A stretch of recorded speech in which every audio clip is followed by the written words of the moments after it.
China sells it for $500,000. It grows wild in American forests. Why don't you know its name? In the mountains of China, a single root just sold for $500 per pound. The buyer examined it carefully under bright lights.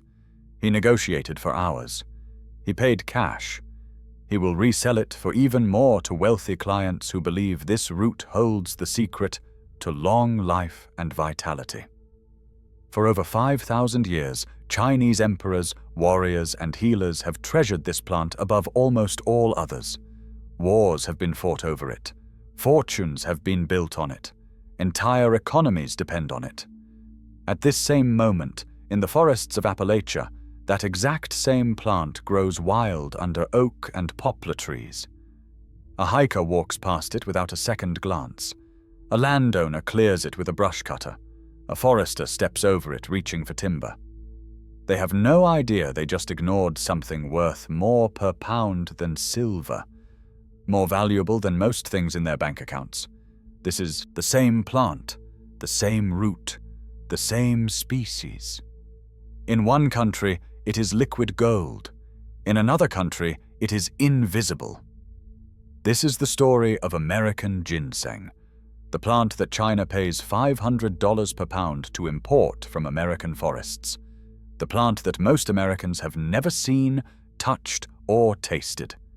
And this is why you have never been told about the fortune growing wild in your own backyard. Let us begin with what ginseng actually is. It is a small perennial plant that grows in the shaded understory of hardwood forests. It stands only 8 to 15 inches tall. It has a distinctive cluster of leaves arranged in a circle, each leaf divided into 5 leaflets. In fall, it produces bright red berries that birds love. But the treasure is not above ground. It is below, a gnarled, twisted, human-shaped root that takes years to develop and contains compounds found nowhere else on Earth. The root's shape is where the name originates. Ginseng comes from the Chinese word meaning man root because the twisted form often resembles a human body with arms and legs. Ancient Chinese believed this shape indicated the plant's power to heal the whole human being. The more human-shaped the root, the more valuable it became. Roots that clearly showed a head, torso, and limbs sold for thousands of dollars. Perfect specimens sold for tens of thousands. The active compounds in ginseng are called ginsenosides. Scientists have identified over 40 different types in American ginseng alone. These compounds affect the nervous system, the immune system, and cellular energy production. Traditional Chinese medicine classified ginseng as an adaptogen, a substance that helps the body resist physical and mental stress. Modern research has begun confirming what ancient healers knew for millennia. The history of ginseng in China stretches back over 5,000 years. The earliest written records describe it as a cure for all ailments. Emperors consumed it daily, believing it extended life and enhanced vitality. Soldiers took it before battle for strength and endurance. Scholars used it for mental clarity during examinations. For the wealthy, ginseng was as essential as food and water. For the poor, it remained a distant dream. Wild ginseng in China was harvested so aggressively for so many centuries that it became nearly extinct. The mountains that once held abundant supplies were stripped bare. By the 1800s, China faced a crisis. Demand continued growing while supply collapsed. They needed a new source. They found it in America.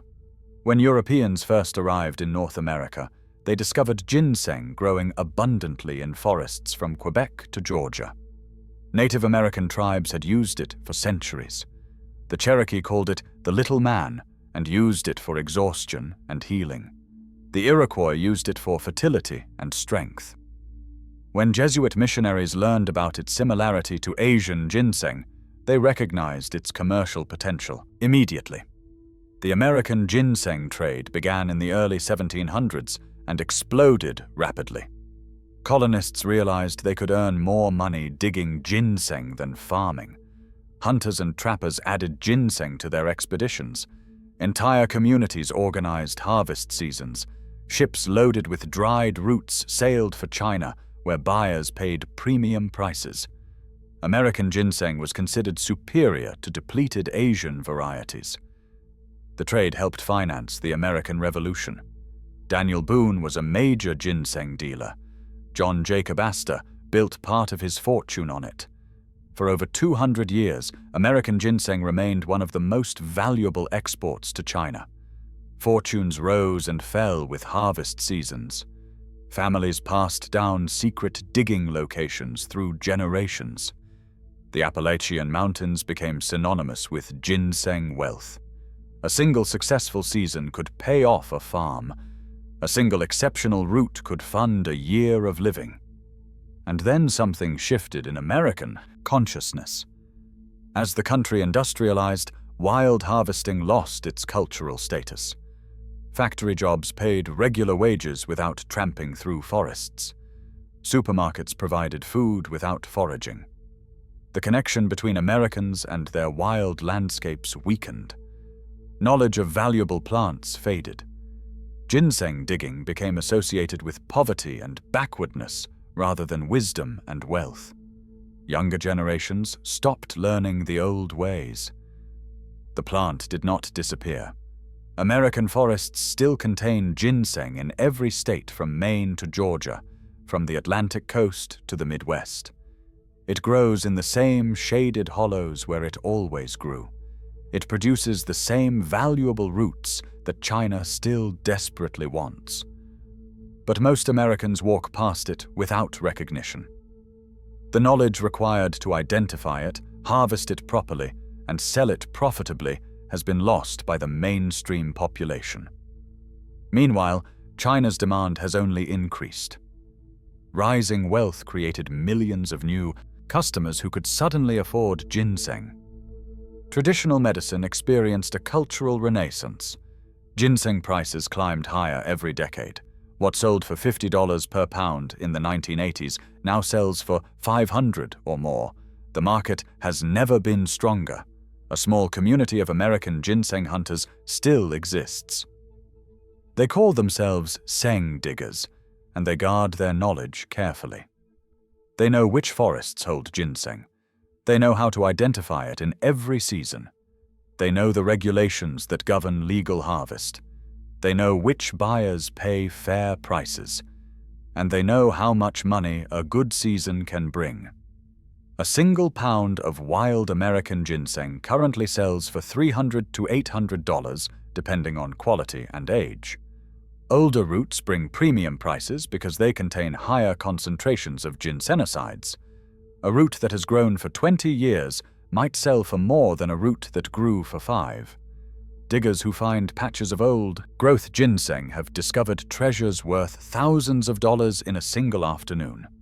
The legal situation adds complexity. Wild ginseng is regulated because over-harvesting threatened populations in the past. Most states require permits for harvest. Seasons are limited to fall when berries are ripe and seeds can be replanted. Size minimums ensure young plants survive to reproduce. Diggers who follow these rules help maintain wild populations. Those who poach damage the reed source for everyone. Growing ginseng intentionally offers another path. The plant can be cultivated in forest settings using a method called wild simulated growing. Seeds are planted in suitable habitat and left to grow naturally for years. The resulting roots command nearly wild prices because they develop the same compounds as truly wild plants. Some landowners have transformed unused forest into ginseng gardens worth hundreds of thousands of dollars. The process requires patience. Ginseng grows slowly. A seed planted today will not produce a harvestable root for 7 to 10 years. The plants need shade, specific soil conditions, and protection from deer and disease. But for those willing to wait, the returns exceed almost any other crop. An acre of mature, wild simulated ginseng can be worth over $100,000. Regular farms cannot compete with that per-acre value. Identification is the first skill any ginseng seeker must learn. In spring, the plant emerges with distinctive compound leaves. By summer, small yellowish flowers appear. In fall, bright red berries make identification easy even for beginners. The leaf arrangement is unique. Once you recognize ginseng, you will never mistake it for anything else.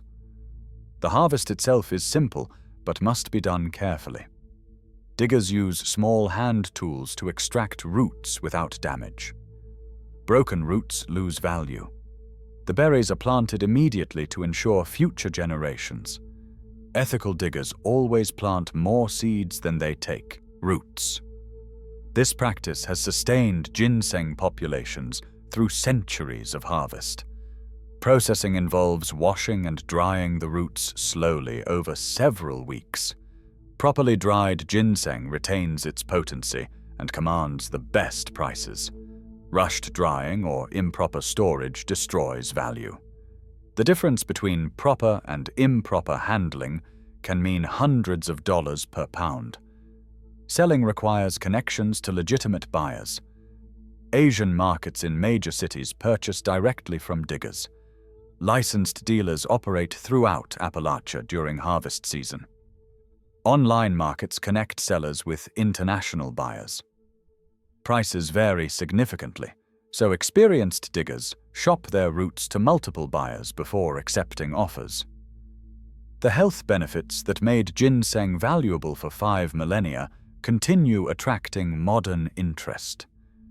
Research suggests effects on energy, immune function, cognitive performance, and stress response. American ginseng is considered cooling in traditional Chinese medicine, making it preferred for certain conditions over Asian varieties. This distinction keeps demand specifically focused on American sources. The economics remain staggering to consider. China, one of the world's manufacturing powerhouses, cannot produce what grows wild in American forests. They must import it. They pay premium prices. They consider it essential.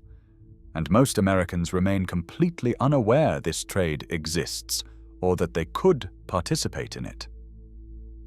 The knowledge gap represents both tragedy and opportunity. Tragedy because generations of Americans lost connection to valuable wild resources. Opportunity because anyone willing to learn can still access this ancient wealth. The forests have not changed. The ginseng still grows. The Chinese market still pays. Only American awareness has disappeared. Walking through an Appalachian forest today, you pass fortunes without knowing it. Under those oak and poplar trees, ginseng roots grow slowly, adding value every year. Some have been growing for decades. Some are worth more than the timber above them. They wait for someone who knows what to look for. $500 per pound in China, invisible in America. Same plant, same root, same compounds, different knowledge. Ginseng is not hiding. It is not extinct. It is not illegal to harvest properly. It grows right now in forests across the eastern United States. It waits for someone to remember what their great-great-grandparents knew. It waits for someone to see the treasure hiding in plain sight. The root is in the ground. The knowledge is now in your mind. The market is waiting in China.